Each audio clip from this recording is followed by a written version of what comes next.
Word problem number 123.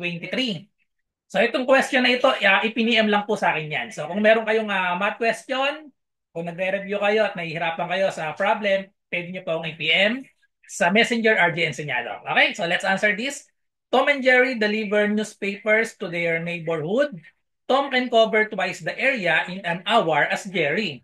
If there are 120 houses in their paper route and all papers are delivered in an hour's time, how many newspaper can Jerry deliver in 30 minutes? So, ang choices 20, 40, 60, 80, and 100. So, pause nyo po na ang video tapos try nyo pong sagutan. Okay, so let's answer this. So, to answer this, pwede trial and error na lang ito or analyze natin mabuti. So, ang sabi dito, Tom can cover twice the area in an hour as Jerry. So, mas mabilis si Tom kaysa kay Jerry. Okay, so sulat natin. Si Tom, ito yung kay Jerry, si Tom daw ay twice as fast. Okay? So, twice as fast si Tom kaysa kay Jerry. And sabi dito, there are 120 houses in their paper route and all papers are delivered in an hour's time. So 1 hour, ayan, 1 hour madedeliver na nila lahat yung newspaper, yung 100 sa 120 houses. So ang question, how many newspaper can Jerry deliver in 30 minutes?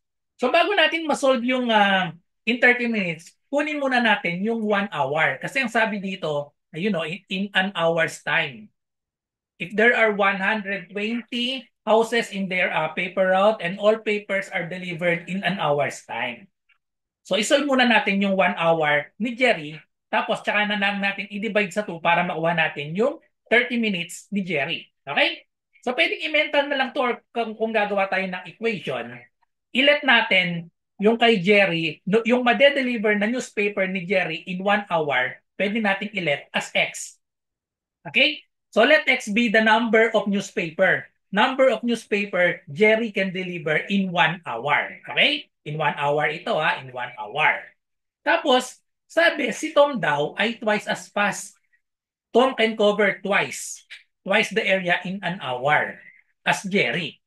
So kung ang madedeliver ni Jerry na newspaper sa 1 hour ay X, ang madedeliver ni Tom ay 2X. Okay? So tapos, kung 1 hour daw, so si Jerry, 1 hour, si Tom ay twice as fast. So kung si Jerry ang madedeliver niya 1 hour, si Tom kaya niyang gawin yan in 30 minutes. Okay? So ngayon, isolve natin kung gaano karami yung madedeliver ni Jerry tsaka ni Tom sa loob ng 1 hour. So mentally, pwede na nating magawa ito. Si Jerry ay 40, tapos si Tom ay twice 80. Pag inad natin yung 80 plus 40, that is equal to 120. Di ba yung 40, doble niya 80. Okay, so paano naman natin masasolve yan? Yung 40 at 80, para masolve yan, pwedeng gawan natin equation. Ang madedeliver ni Jerry na newspaper ay X sa loob ng 1 hour ito, plus si Tom naman ay 2X. So X plus 2X equal siya sa total na 120. 120 houses. Okay? So 120. So therefore, X plus 2X, may 1 ito. 1X plus 2X, we have 3X equals 120. And then, i-divide natin both sides by 3. Therefore, X is equal to 120 divided by 3 is 40. Therefore, sa 1 hour, si Jerry ay makakapag-deliver ng 40. Si Tom naman, twice as fast, makakapag-deliver siya ng 80. So, ang tanong, baka may excite 40 yung maging sagot nyo, nasa choices kasi. Etong 40 ay sa loob ng 1 hour. Ang tanong, how many newspaper can Jerry deliver in 30? 30 minutes lang. So kung 1 hour ay 40, ibig sabihin, sa 30 minutes ni Jerry ay equal sa 40 divided by 2, that is equal to 20. So 20 newspaper ang madedeliver ni Jerry in 30 minutes, so the correct answer is letter A, 20. Okay, so that's all. So, kung meron kayong math question, pwede nyo po akong i-PM sa aking messenger, RJ Enseñado, or pwede i-comment nyo lang dito sa video na to sa YouTube, sa TikTok, or sa FB. So, good luck po sa lahat na nagre-review. Bye-bye and God bless.